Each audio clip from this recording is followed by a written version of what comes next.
Hola. Can you hear me? Okay. Thank you. It's great to be here. I had the pleasure of living here 14 years ago on assignment with Hewlett-Packard, and I'm thrilled to be back and can't wait to enjoy a torta ahogada with some mariachis playing in the background. I'm an engineer by trade, and I started my career with Hewlett-Packard in the late 90s. I went back to school for a high-tech MBA, and I spent 2 years on assignment in Shanghai, China. I've been an engineer, project manager, product manager, defining products, program manager, and I currently serve as the Vice President of Program Management at CradlePoint, a Boise, Idaho-based networking company. We build hardware products with a cloud management solution. When I started at the company, it was a small startup, and in 4.5 years, we've grown to over 550 employees. In the last 20 years, I've been involved in developing products and business models that were influenced by a number of trends in the industry. Trends that have transformed industries, including the move from on-premise software to software as a service, or the cloud. Most recently, the Internet of Things, where suddenly people, places, and things are all connected. Regardless of different companies, countries, processes, or resources, innovation can't occur unless there's a culture there to foster it. I've seen a number of things that have allowed innovation to flourish, and conversely, a number of things that kill it. We've all probably witnessed it. There's a great idea. Maybe it was even your idea. A product was developed, and then it died on the vine, or perhaps it was even killed in a brainstorming session by a dominant personality with a loud voice before it even had a chance to go. So what kills innovation, and more importantly, what can we do to foster it? I hope what I can provide for you today is hands-on tactical advice about developing a value system that will foster innovation. So let's get started. Number one is to delight customers. It's beyond solving customer problems. They're functional needs that every product and solution has. But delighting customers is beyond that. It's that thing in a product that makes you say, wow, that's really cool. If you have an iPhone, it's the fact that Siri will tell you a joke. The developers at Apple didn't have to build in that capability, but to delight customers, that's something that's unexpected. So for teams that I've managed, setting the expectation that delighting customers is the goal. It's not just building a great product, it's going to that extra level of delight. So when I was a product manager, I was defining our cloud solution, and about every other week, an engineer would come to me with a way to simplify the implementation of the particular software. You know, it'd be easier if we could just do it this way. And I would ask him, Jim, now is that going to delight the customers? And he would say, well, maybe not as much as if we did it the other way. So by setting that expectation that we all are here to delight customers, that really enables innovation. And delighting customers is important at every stage in the journey. So if you're building products or solutions, oftentimes you focus on once the product is out there and the customer is using it, but there's an entire journey. There's learning about the product, start initiating a trial, using the product, calling the customer support line, and then in the end, if you stop using the product, that's the entire customer journey. So at CradlePoint, we had a cloud solution, but we didn't have a good onboarding trial experience. So we recognized that we need to delight the customer at every stage in the journey and invested in that trial experience so that people were more likely to try our product and then ultimately more customers use it. This is another way of looking at ways to delight from Bain & Company, a US-based consulting firm.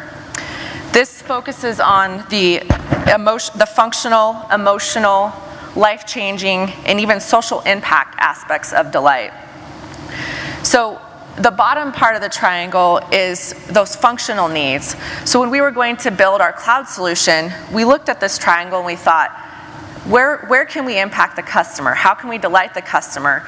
And we came up with a number of different ways that functionally we can delight the customer. But in addition, we looked at the emotional needs and social impact and life changing, and we tried to address all of these items in yellow here. So if you look at the emotional impact of reducing anxiety, we sell our networking solution to a lot of network admins. So I'm not sure if there's any network admins in the crowd today, but imagine the security environment that we have with hackers and constant concern for security for our software. So if our solution, our networking solution, can reduce anxiety of a network admin, that's an emotional impact of the product. So we create a parallel network, which if you have your point of sale where you're taking credit cards, you create a completely separate network that doesn't touch the first network. That's reducing anxiety for those IT admins, which is one of our target customers, and really delighting them, so now suddenly they can sleep at night. And what delights customers today is not going to be the same thing that delights customers tomorrow. So delighters become basic needs. At one point, this telephone on the left was amazing, and people were very excited to suddenly be able to call their grandma across the country. But then imagine if today that's all we had for telephones. Today we expect a web browser, and we expect the ability to have 50 different apps and games and text messaging on our phones. So you have to be constantly vigilant about and looking for the next delighters. At CradlePoint, with our networking solution, we build a network using your cellular technology. So with LTE and 4G, we build a really fast network that's completely wireless, and that was really a huge customer delighter for a long time. But now other companies, some of our competitors, are building that in as a feature as well. So we have to be looking at the next thing. That's why I mentioned the Internet of Things and what other delighters are coming in the future. You can't rest on your laurels. You have to constantly be looking for the next delighters. Number 2 is keep the customer close. Everyone in the company has to interact with customers. Now, I mentioned I worked at HP for 15 years. At the time, the company had over 300,000 employees. So it can be a little bit difficult to have every single person interacting with customers. It's easy to say, hard to do. So how do you do that? We had a customer briefing center where we would bring in enterprise customers, and for my team, I would make it a requirement that once a quarter you go to the customer briefing center and at least listen to customers and hear some of their concerns and pain points. At CradlePoint, as a startup, it's a little bit easier to do because I can walk downstairs and talk to the sales team, or I can talk to the support team just down the hallway and ask them, what are you hearing? But even beyond that, for some of the engineering teams that I've managed, their goal is to, once a quarter, get on a support call and listen to customers, hear their feedback, and actually hear directly from them some of the pain points that they're experiencing. And it's amazing the innovation that has come from that. So I'll have engineers come back and say, I had no idea that the customers were experiencing this. This is an easy fix. And suddenly they're innovating without even having to ask them to do it. And when you don't have those customers right there, what else can you do? We've developed and utilized personas. So this is kind of an agile methodology. This came from Agile, but having personas in place where we know our primary customer, one of our primary customers is Marketing Mary. So we know what her job is and what her pain points are. So as I walk down the hallway, I'll hear engineers talking about Marketing Mary or IT admin Larry, and even though the customers aren't right there and we're having discussions with them, we're including them in the conversation and thinking about what are their needs as we're solving problems. So this next one, you may have heard it called eat your own dog food, or we'll say back in my team, drink your own champagne, but I modified it to drink your own tequila. So this is just using the product. Nothing builds empathy for your customers more than using the product and experiencing some of the experiences that they have and the challenges, and again, that really builds on innovation. Today, there's a lot of great customer analytics tools that exist to learn from customer behavior. So if you can't actually interact with the customer directly, you can, especially through some of the cloud solutions, you can actually learn from their behavior. So we have a tool in place called Pendo, where we can see that the customer, the most used feature in our cloud solution is search. So A, we can improve our search capabilities because we know that that's what people are using, but B, it made us wonder, why is it that search is the most used capability in our cloud solution, and what else do we need to improve because they're constantly just going to that search button. Leverage touch points from sales and the support teams. So our sales team has an incentive every quarter to document some of the use cases that they're seeing. In the networking world, networks can be incredibly complex, and no one network looks exactly like another network. So as engineers, we're constantly trying to determine, what do the networks look like? Because we want to build products that meet their needs, but we don't know what we're dealing with here. So we have an incentive for the sales team for them to document the network topologies, and then they get they have a prize at the end of every quarter, anybody that's actually done that. So really the key is to capture as much customer data as you can, because you can learn from all of that data. With today's day and age, there are so many tools out there that you can be learning from your customer support teams, learning from your sales team, learning directly from your customer behavior. There's so many different ways to keep the customer close, which really leads to that innovation. Number 3 is focus. This may sound obvious, but say no to projects that are not innovative. Coming from a startup, this is easier said than done sometimes. There are features that are needed for what we call whale hunting. How do you get the big customer? If the big iron bank in New York City wants to use your solution, if only you had these 3 additional features, your CEO usually wants you to go build those 3 additional features. But that can be a good thing or that can be a bad thing. You really have to consider the cost-benefit ratio and opportunity cost of each of those features, because oftentimes they're seemingly backwards from the roadmap of what you're trying to deliver. The best kind of whale hunting customer is somebody that wants 3 features that are on your roadmap 6 months out. So you accelerate those. That makes complete sense. But if you have to go backwards, like for example, we did have the big iron bank in New York City who wanted our cloud solution on a server in their data center. And so basically the request was to take your cloud and put it onto a server. And we thought about it and we thought, this is going to be a lot more expensive than it seems. We have great engineers that can accomplish almost anything, but is this really where we want to go as a company? The support costs are always a lot more expensive than you originally think. And it also can be very demoralizing for teams because they're working on older technology that isn't the direction of the market, it isn't the direction of where the company is going. Number 4 is to build diverse teams. One of the most innovative teams that I've ever been on, I was working on a cloud portal for Hewlett-Packard, and we were building a portal to sell services for printers. I found out about another team in the Bay Area who one of them was a female entrepreneur, another one was a Sikh designer, and they were building a portal for another solution that HP was making. And then there was a third portal that was being built out of Houston for the PC group.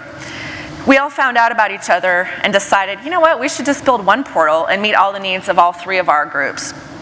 So we came together, and in less than a week, we had come up with a portal that met the needs of all three of our businesses, it was extremely innovative, and it truly, the whole process was very creative and yielded a really great result. And when I look back on that team, I think, why was that team so innovative and so successful? Well, our team was two-dimensionally diverse. So there's inherent diversity, which is traits that you're born with, your race, your gender, your sexual orientation. And then there's acquired diversity, traits that you gain from experience. So if you've traveled or had different jobs, those are things that you acquire throughout your life. So there's been some research done by Harvard Business School that companies with 2D diversity out-innovate and outperform others. In fact, they're 45% likelier to have growth in market share and 70% to capture new markets. So research from 2013 of over 1,800 professionals and 40 case studies provides that compelling evidence that diversity unlocks innovation and drives market growth. So there's a business case that's very compelling for diversity, so you would think we would all be jumping to build diverse teams. I'm going to focus in on the inherent diversity and focus on females because I've been a woman in tech and been living this for the last 20 years.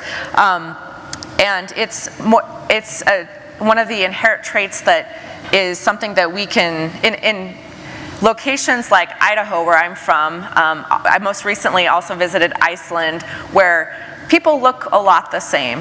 You have a lot of, there's not a lot of racial diversity. So when you're trying to build a team with that inherent diversity, focusing in on bringing women and men to the team creates that two-dimensionally diverse team. So again, you would think we'd be doing better because of the business case for diversity, and yet if you look at computer science, the percentage of computer science bachelor's degree recipients who were women in 1985 was 37%, and then in 2015 it's 16%. So we need to do something to improve, but what can we do? So here are some simple actions to support women in technology. First of all, when you see something, say something. Don't sit back and watch and let bad behavior go unchecked. For example, if a woman walks into a meeting room, the table's full, find a chair, help her have a seat at the table, make her feel like she's an equal. When I first interviewed at CradlePoint 4.5 years ago, it had been a grueling day of interviews, and I think I felt like it was going well, and my last interview of the day was with the CEO. At the time, he still interviewed every candidate that came through. It was a good interview, and at the end of the interview, he asked me if I had any questions. I had a couple of questions, and then I asked him, are there any women here? Because all day long, I'd been interviewing with men. I hadn't seen a single woman. So imagine if you're trying to attract a diverse team, and you don't present a diverse interview team, it's not going to make the candidates feel like they're welcome there. And then when you do see good behavior, celebrate it and provide feedback. It could be as easy as saying, for that person who's typically quiet and doesn't share her ideas, just say, hey Mary, I really love the input you provided in yesterday's meeting. I want to hear more of your ideas. Give your team an open invitation to provide feedback. So leaders, give your team and peers that invitation that you're looking for feedback. You want to create a very innovative environment. And if you see ways that I can do it better, please tell me. I've done this in one-on-one conversations, and when I've been managing larger organizations, I'll even send out a SurveyMonkey survey and just ask 3 simple questions. It takes less than 5 minutes. Give me feedback as to how I can create a better team environment, how I can create a more innovative environment. Fuel a child, especially a girl's, interest in innovation and tech. So I have 2 daughters. I have an 8-year-old Belen and a 6-year-old Eloise.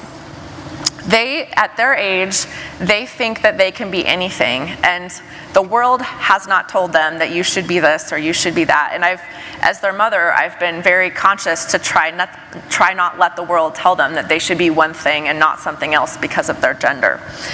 So some easy things that you can do in this realm is buy them a book that shows a female heroine that's a scientist or an engineer. These two books are great, Ada Twist, Scientist, and Rosie Revere, Engineer. My girls both love them, and it's showing them, giving them more role models, even in the books they read and the toys that they play with, that women can be in tech, they can be scientists, they can be engineers. We can solve problems. Another really great toy that I found for Christmas last year is the Goldilocks Invention Mansion. So this thing is really cool. You can configure it about 50 different ways. It uses a lot of different engineering different like pulleys and various different engineering things that they can learn about, and they don't even really realize that they're learning about engineering, and they have so much fun with it. They could play with it for hours and hours. There's little action figures that go along with it, and they zip line from their bunk bed down to the floor.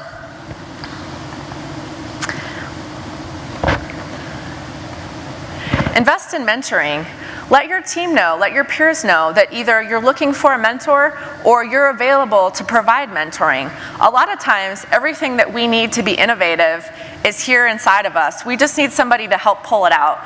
So it can be as simple as a 30-minute conversation about a particular challenge that you're dealing with, and having somebody ask the right questions, and that can lead to a lot of innovation and build people's confidence into what they intrinsically already know. As per my earlier comment about when I interviewed at CradlePoint, have a woman on the interview panel. Not only will it show that innovation is important to you, to the candidate, but there's different feedback that comes from each person on the interview team, so it's important to have that perspective. Check your job postings for unwelcome language. It's really interesting how just tweaking a few words can attract a more diverse talent pool. So if you're looking for a project manager, this might be an average description. Strong communication and influencing skills, ability to perform individually in a competitive environment, superior ability to satisfy customers and manage companies' association with them. That sounds very normal, and it will attract some really good candidates. But I suspect that if you take the time to rewrite it slightly and just tweak the wording a little bit, something like proficient oral and written communication skills, collaborates well in a team environment, sensitive to client needs, it can develop warm relationships, that may attract, and I suspect will attract, more women to the job, and then give you a more diverse talent pool to choose from.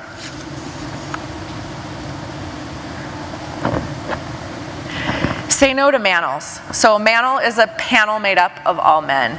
And I have been to so many conferences where that is what it is. And as a woman, when you're watching a panel or a manel, what you see is that all the experts in this field are men. And it's demoralizing, and you think, really, there's not a single woman that could be up there on the panel and providing their ideas. So give the feedback to conference organizers that, hey, I'd like to see a diverse interview panel. Number 5, hire innovative talent. Hiring is the most important thing you do. And I'll say it again. Hiring is the most important thing that you do.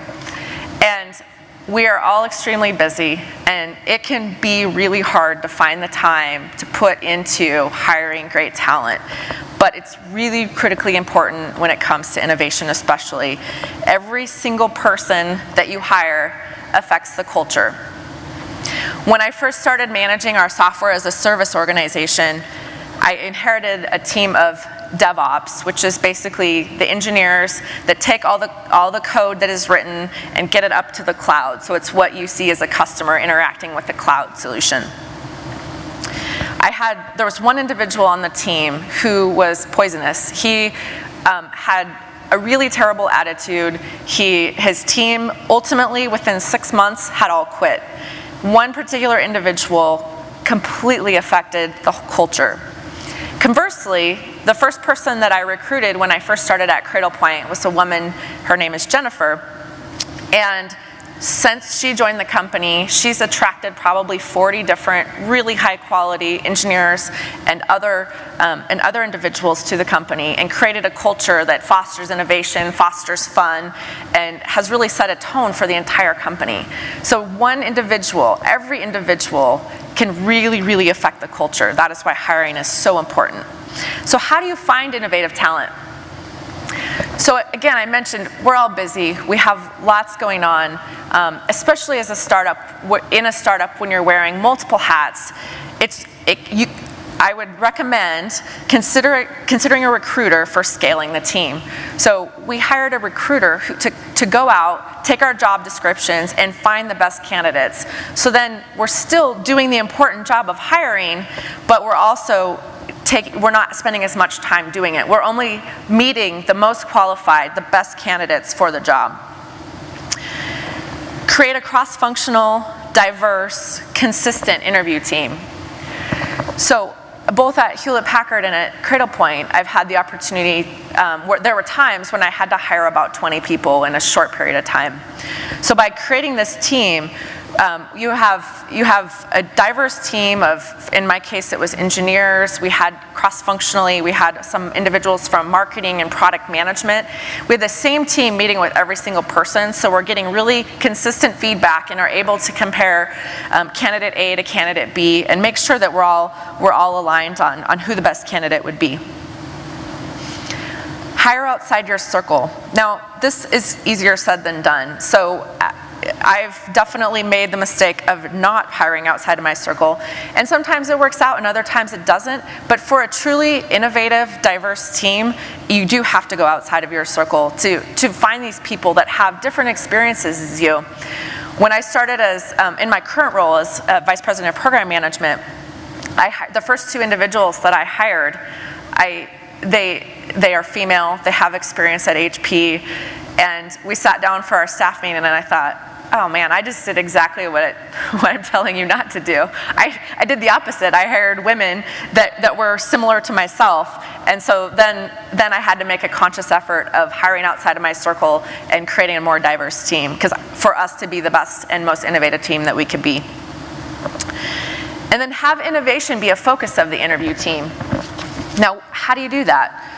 Ask questions that are focused on innovation. I have 3 to share with you today, 3 questions that I like to ask in interviews.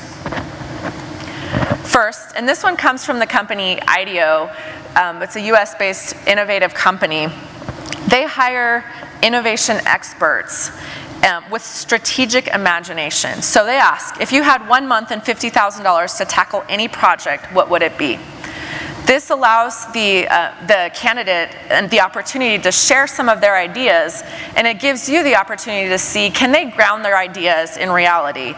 You want to also be able to find the practical, revenue-generating heart of every creative idea, and this question is a great way of doing that. Second, tell me something you've taught yourself in the past 6 months. You're looking for learners. You're looking for people who are constantly trying to improve, that are curious. This is a great question to see. Are you constantly learning? In this last 6 months, you should have learned something new, so share that with me. And finally, this is a question I've used in every interview for the past 5 years or more. Why would I like working with you? It sounds like a pretty simple question, but actually there's more to it. It shows you how self-aware a person is. Do you know yourself? Why would I like working with you? And the good answer shows a self-aware person, but it does even more than that. A really great answer, the person asks you, well, wait a second, I need to know a little bit about you to know why you would like working with me. So it shows you how much they're thinking about the environment as well. And who are you looking for? You're looking for utility players who can help you innovate faster. In the software world, we call these full stack developers. They can build the front end, the user interface that we all interact with, but also the back end, the database. In a startup, it may be the person who can be the accountant and also handle HR for a while, but people who can wear multiple hats. You want a mix of experienced and college hires. We at CradlePoint, we have a very experienced team. We wanted people with networking experience, which you don't find right out of college. So for a long time, we continued to hire experienced engineers.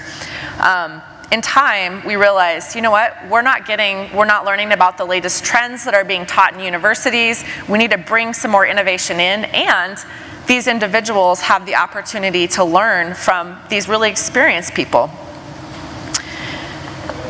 You want candidates who ask questions and demonstrate an interest in innovation.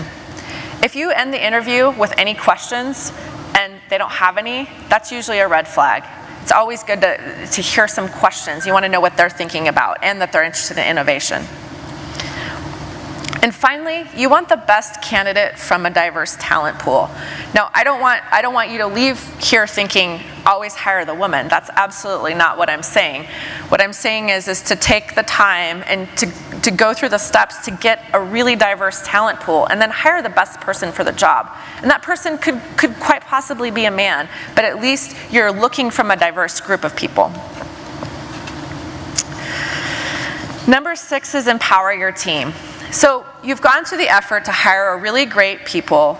So now set their expectations, they know what success looks like, and then let them do their job. Nothing can be more demoralizing and squash innovation than micromanagement. If you've ever had the experience of a manager that's telling you exactly how to do something, I'm sure you can relate that it's very difficult to feel innovative in that environment. Foster a culture of experimentation with personal development time. Now, this is something that's really popular in a lot of tech companies in the United States and everywhere, really. You've probably heard Google has 20% of their time set aside for personal development. And this is for not only engineers, but managers and everyone in the company. If you can set aside some time to work through your ideas, imagine all the different innovative ideas that can come from that. At CradlePoint, our cloud solution actually was built as a result of personal development time. There was an engineer, back to keeping the customer close, who had been interacting with the sales team on a particular case, and they said, if we could just have something, we have 10,000 routers, we need a way to manage all of them so we don't have to go to each one individually. The engineer thought, oh, in his personal development time, he went and he started building it. And the next, a few months later, we had the seeds of a cloud business.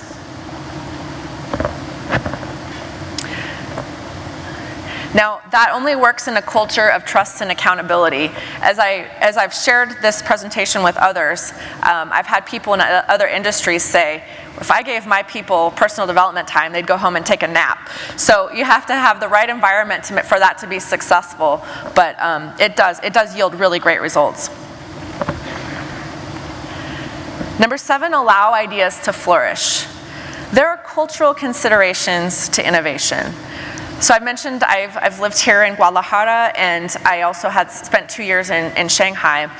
And it's interesting, just the cultural differences between the United States and these countries. So there's something called the Hofstede Power Index, which measures attitude towards hierarchy and authority. So a high power distance country, the lower person in the hierarchy will defer to the person of authority. In a low power distance, like the United States, everyone expects to be listened to. So in these cases, it's important to recognize that, for example, in Mexico or China or India, the person lower in the hierarchy will quite possibly not question the authority, even if they think what they're doing is wrong or it's squashing innovation. Whereas in the United States, everybody wants to be heard about everything. So neither is good or bad. It's just a matter of being aware of these two differences. The key for innovation here is that a new idea should not challenge authority. So if you're a manager or leader in Mexico, it's important that you let your team know that if you have a great idea, I want to hear about it. You're not going to be questioning my authority. Having this really open environment is really critical for innovation. Which leads us to number 8, listening. Don't forget to listen and encourage. We all have great ideas, and there's probably people in your environment that are constantly sharing their ideas, and sometimes you just don't want to hear about it anymore. But some of the really great ideas will come from those individuals, or they'll come from you, or they'll come from a friend. We have to take the time to listen to them and then encourage them to do something with them. It requires an environment of trust, because you don't want the person to be fearful that their environment or their idea will be stolen or not listened to. But really, talking and having these dialogues and listening is not a waste of time. So as a manager, sometimes you want to see your people heads down working hard, but the talking that's happening in between those sessions of working hard is just as important as the actual work. Building relationships. This is something I love about my time in Mexico. I loved how when I would walk in the office, or when somebody would walk in the office, they would greet everybody, and then before they left at the end of the day, they would say goodbye to everybody. You guys do this really well already. It's something in the United States we need to be better about, is just taking the time for the relationships and personal relationships. Now, it's one thing to do it when we're all here in the same room, but there's also, a lot of us work in multinational corporations, and we have team members that are in other locations, or perhaps just other cities within the country. So there's really great tools in place to help facilitate this communication, but it's, getting those face-to-face conversations, whether it's the business trip or utilizing the video conferencing systems that you have in place in your organizations, but reaching out to those other geographic locations as well to build those relationships. Having that trust is really a huge enabler for innovation. So you've hired great teams, you've empowered them, now it's time to reward them. Make your rewards as creative as the ideas you are rewarding. Sure, we all like a little bit more money, or some time off, or some stock in the company. Those are really great rewards. But also, there's smaller things that you can do that can make a huge impact. For my cloud team, I had created an award called the Superstar Award, which has the Mary Catherine Gallagher picture up here from Saturday Night Live. And this team is a quirky team, and they like to have fun, and they thought that these little certificates that they would print out before our monthly staff meeting were awesome. And they accumulated them on their cubicle walls. They would pin them up and compare how many Superstar Awards they had towards each other. And this was just a very small thing that went a long way towards rewarding innovation. Intellectual property is really important to pretty much any business, especially tech businesses. So building incentives for your intellectual property and for submitting invention disclosures is also really a great thing to be rewarding. At Hewlett-Packard does a really great job of incentives for inventions. And because of that, as an engineer, I used to organize brainstorming sessions where we would all just try and come up with as many ideas as we could. Maybe it was before Christmas and we were trying to earn a little bit of extra money, but it was really fun to get together and share ideas and then submit those into a process that rewarded those ideas.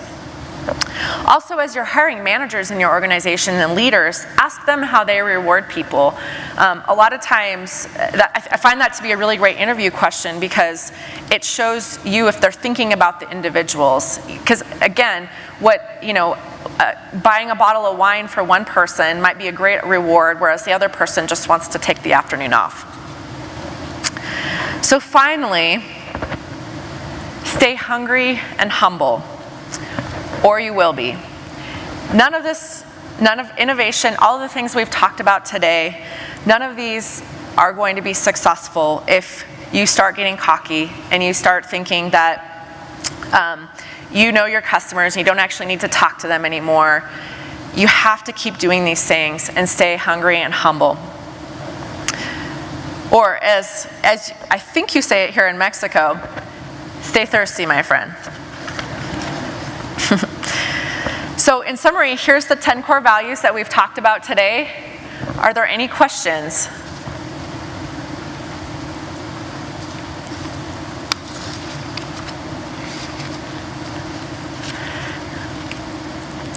Thank you very much for allowing me to be here. It's been a great pleasure.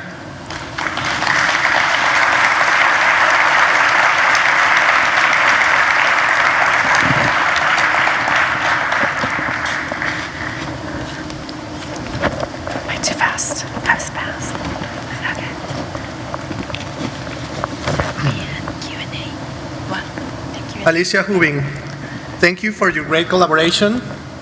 Now we proceed to Q&A. Ahora vamos a proceder a preguntas y respuestas.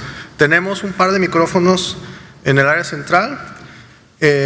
La dinámica va a ser que ustedes pueden pasar al micrófono y hacer su pregunta directamente a Alecia. Gracias.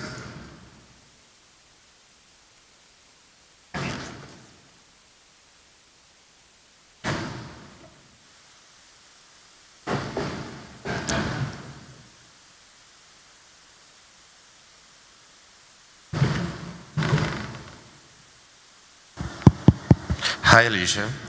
My name is Ernesto, and I work at Hewlett-Packard Enterprise. So I really feel connected with all of the things you said. One of my questions is, you said something about, say, no to innovative projects, for example. And sometimes the industry or the strategy for your organization is to do something that is not going into an innovative way. How you can change that into your boss's boss head or mind, just to say no to that. Sometimes it's really difficult for an individual contributor. They just say you to do something and you have to perform it. Either way, you're in or you're out. So what is your recommendation for this? I can go back here. Yeah, that's really difficult. In a large organization where there's so many levels of management, I think you have to start by saying something and to your manager. And if you have that relationship, ideally each level is able to influence the level above them. So first of all, it's just a matter of influencing your manager so that they can start to have the conversation with their manager and so on. And then if you can come up with data as to why it's not the best approach for the company, I find that works better, because a lot of times it's anecdotally. You know that, for example, in this case where we were asked to take our cloud solution and make it on-premise, we knew it was the wrong thing to do, but we didn't have any data as to why this was going to be so expensive for the company. So it takes a lot of work, but trying to quantify, how many engineers are going to be needed to build it, and then how many individuals will you need to support it long term, and then, oh, by the way, you have to support it for 5 years, and how are you going to get new code into that particular piece? Somebody has to be carrying and feeding this thing for a really long time. So the investment is a lot bigger than oftentimes those higher level managers are thinking. They just want the deal. So they really don't care. they just want to go get that deal. But if you can show that the long-term cost of building this is bigger than the deal that they're trying to win, and in some cases it won't be, but in many cases it will be, then that data, that's easy for information to be shared up the food chain that they should be listening to. Does that help? Yes. Okay. Thank you, Alecia. Hi, Alecia. This is Calixto. I have a daughter, and I would love to get back to your chart where you presented these 2 books. Oh, yeah. That you suggested. Okay, just back to the slide? Yes, please. All right, it might take a little while because I have a lot of building slides. That's okay. So it's Ada Twist, scientist, and Rosie Revere, engineer. There's another one that's around architecture as well, and I can't remember the name of it. They're all by the same. Okay, here we go. There you go. They're all by the same author. They're Thanks, really Alecia. great books. And you know, there's a movement, there really is a pretty strong movement around women in tech right now, and girls in STEM. I volunteer at my kids' classroom, and for example, when my youngest was in kindergarten last year, it's just amazing to me how none of the differences exist at the kindergarten level. Boys and girls played together so well. They're both interested in, you know, a lot of the same things. Sure, you'll see the boys draw pictures of people fighting and the girls draw pictures of rainbows. So there are differences. But from an engineering and tech perspective, they're all interested in learning these concepts. So just getting them at a young age interested and showing them that you can do this just like a boy can is really important. Right. Maybe another thing I can share with the team here is what has been working for me and my daughter is to go to code.org. Yes. That's an amazing site, and she starts coding very simply. Yes. So take it home Yes. to your kids. Thank you so much. Yeah, thank you. Hi, I have a question here, a personal question in terms that I'm facing something that has been very successful for 20, 25 years. It's not a startup. And when you have a startup, it seems that everything is pretty simple or pretty natural to do. When I have, sorry. When you have a startup, Oh, a startup, yeah. okay, yes, when you have everything that is new, could be very simple to do. But when you have something that has been there for 20, 25 years or Yes. more, and has been successful, I mean, things is like, we're doing great. How could you change? Yeah, Sorry. the innovator's dilemma. The inertia for innovation. Yeah, it's really difficult. You have existing systems in place, an existing product that's successful. It's your cash cow. And how do you build a new, are you talking about a new product or a new kind of way of doing Actually, things? innovation in general, in processes, products, services, attitudes. Yeah, Okay, everything, because you have personalities to yes. change too. It can be really difficult. You have those people, well, even at CradlePoint as a startup, there are people that have been there for 10 years and they're used to doing things a certain way. And so it was a hardware business that we added a cloud solution to. So there are those individuals who they think about the hardware first. Everything should happen in the hardware, but yet where we're trying to go as a business is become a cloud business where we have that as a service solution.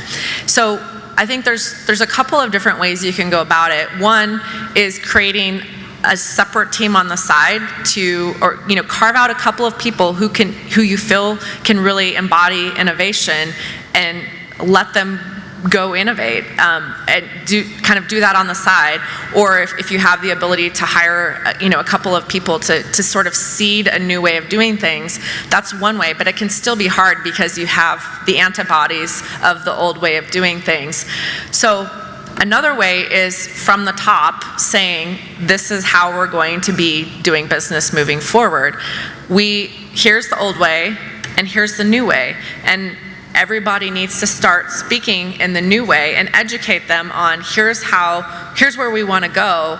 I want to hear, for example, from the hardware to as a service example, instead of just talking about units sold, I want to start hearing about recurring revenue or churn. These are the ways we talk about business now because this is the new way of doing business. So really, in setting the team's goals based on where you want to go rather than where you've been. Ultimately, we're all motivated by what our goals are. And so if our definition of success is in this new way of doing things, then I better learn how to speak recurring revenue and churn if that's what I'm being measured on for my success metrics for the year. So that's another approach. Okay. Does that help? Yes, Okay. thank you. Hello, my name is Moises, and I was just curious, you mentioned that you had a toxic partner or a partner who has very not very productive attitude in the team. Yeah. I was just curious if you can elaborate on what did you did in that situation, because sometimes you are not in a situation that you can do anything about it. How do I move it to another team, or do you have to work with that person, what you will do? Yeah, it's a hard one too. You guys are asking all the hard questions. In this particular case, this individual was the team lead, and he held all the keys to how we deployed our solutions. So he wasn't somebody that you could just fire. I mean, so we were I worked with him for a period of time, first of all, to start training other people to do his job. So, because I knew he wasn't happy, he could leave at any moment, regardless of what I wanted him to do. But also just trying to coach him. It's amazing how much time a particular individual like that takes up, because not only was I trying to coach him, another manager was trying to coach him, and we spent a lot of time trying to turn things around with him.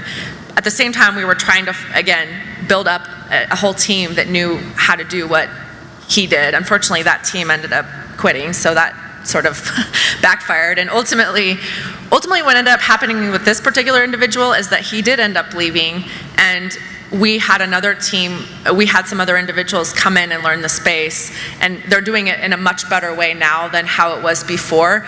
But I guess in the moment, having those direct conversations that this behavior is not okay, you can't, it's just absolutely not acceptable. I mean, you're creating a toxic environment. People don't want to work around you. They're hard conversations to have, but absolutely critical. I mean, sometimes people don't know the effect of their behavior on others. They really have no idea. And if you can help them see that, then oftentimes that will go a long way towards helping them change. And in this particular individual's case, I don't know that he cared so much about that, but in a lot of other people I've coached that have been less toxic than this individual, it actually is very effective just to have the conversation. This behavior is not okay, and here's our plan, and then meeting with them very frequently to make sure they're on track to improve. And then ultimately, you set a time window for improvement, and if that doesn't happen, then ultimately, your agreement is they'll no longer be working for the company. Okay, thank you. You're welcome. Hi, Alecia. My name is Jose Luis. In your last value, you mentioned is stay humble and hungry, right? Yes. So my question is, how do you do to stay hungry? Great question. Thank you. Well, I think just knowing that there's always competitors out there that are coming for the same space that you are. If you're doing something successfully, somebody else is going to catch on and start copying you and tweaking it a little bit, so perhaps they're a little cheaper or have a little bit better some aspect of their solution. And so the market kind of does that naturally, because it will catch up to you if you're not hungry, because other people are. So reminding, my CEO, George Mulhern at CradlePoint, he says this quote often, I think in every communication to our company, he puts on at the very bottom, stay hungry and humble, or we will be. And starting from the top, from a leadership perspective, and then just embodying that within all of the teams. Without that, the competitors will catch up. If you find people sitting around in a room talking about what the customer should want, then that's a good indicator that you're no longer hungry and humble, because suddenly you think without actually talking to the customers. So kind of the opposite of all of the things that I shared here, if you start to notice that those aren't the case, that might be a good indicator that you're losing that hunger. Okay, thank you. You're welcome. Yo quisiera hacer mi pregunta en español. Poquito. Well, my colleagues here speak very good English, but I'll just try. I come from a different industry, not the technology industry. We're in a more traditional construction and real estate developers. Okay. And I mean, the innovation system, would it change a lot from the Scrum and all the, these fast changes in the technology, in the tech industry? Because we have more like a traditional industry, and then the innovation, it's not that we do not nourish it, but is there any difference, or what would you recommend? Yeah, so I mean, in the real estate industry, it's definitely an industry I don't have a lot of experience with, but if you think about it, you're still selling a product. It's different. It's a different kind of product, but it's a physical location. So I think, again, I'm trying to think back through the 10 values. If you can create that team that's embodying those values, there's still, in real estate, just like any other product development, there's new things that are happening all the time, and there's customer needs that aren't met. Think about every building that we interact with. There's probably some little change that could make the customer more delighted. Just this morning at the hotel, I noticed that the toilet paper was automatically coming out. I've never actually seen that before. Some little delighter that I wasn't expecting. So again, you could still create that innovative team and see there's a lot of different things that you can continue to delight customers, keep the customer close. A lot of these same values still apply to any industry, I think. Thank you. Well, okay.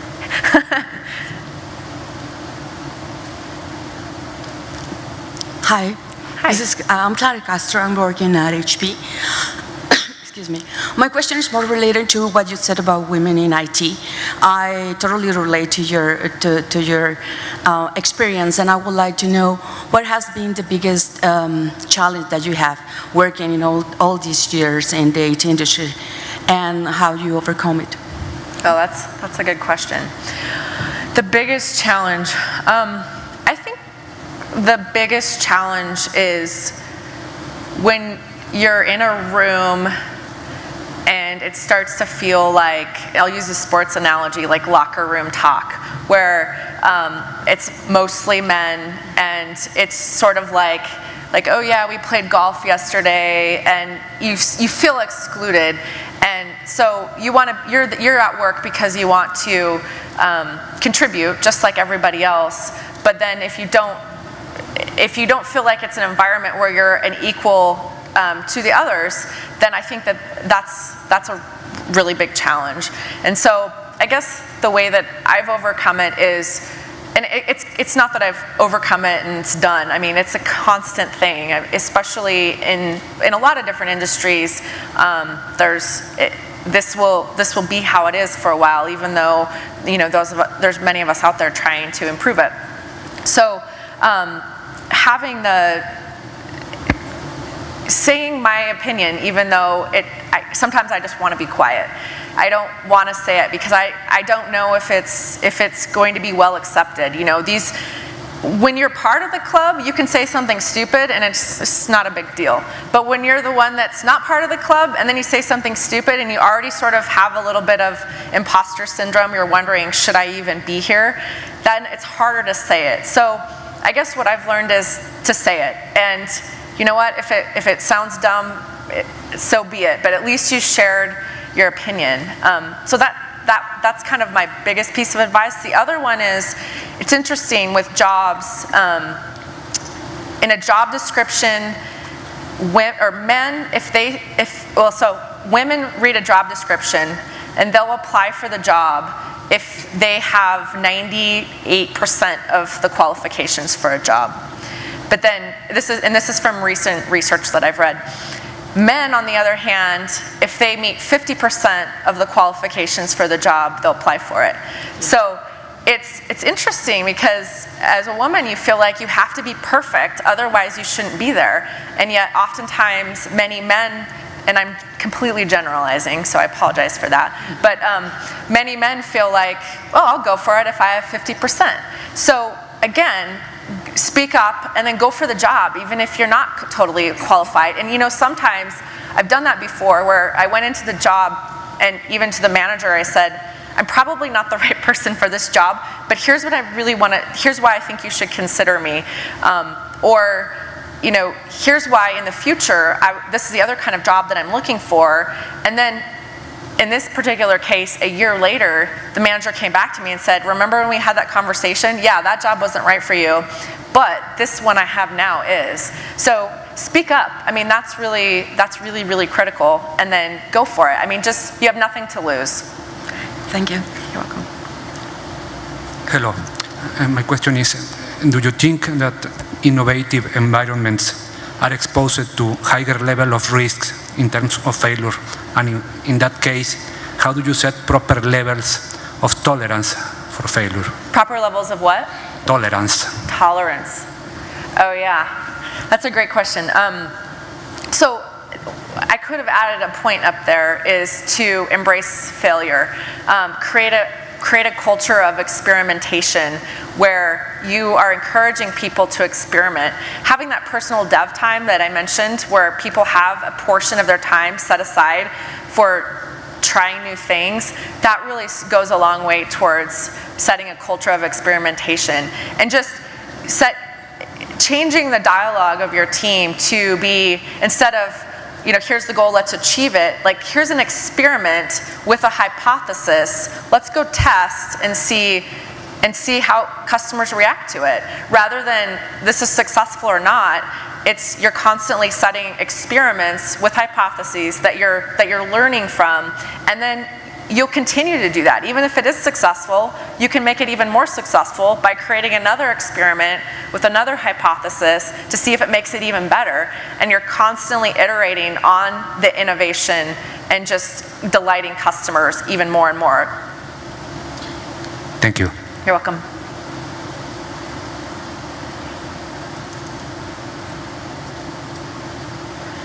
Okay, I think that might be it. Thank you, everybody. I really appreciate your attention today.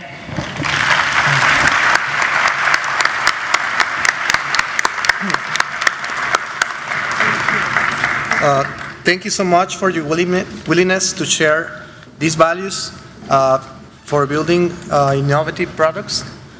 With your speech, we have started full speed.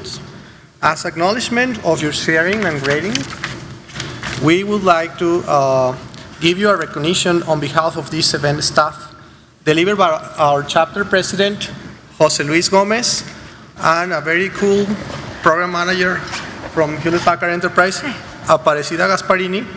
And now I ask the audience to give another big round of applause for them. Oh, thank you. Oh, I love tequila. Nice to meet you. Nice to meet you too. Thank you so much. You're welcome.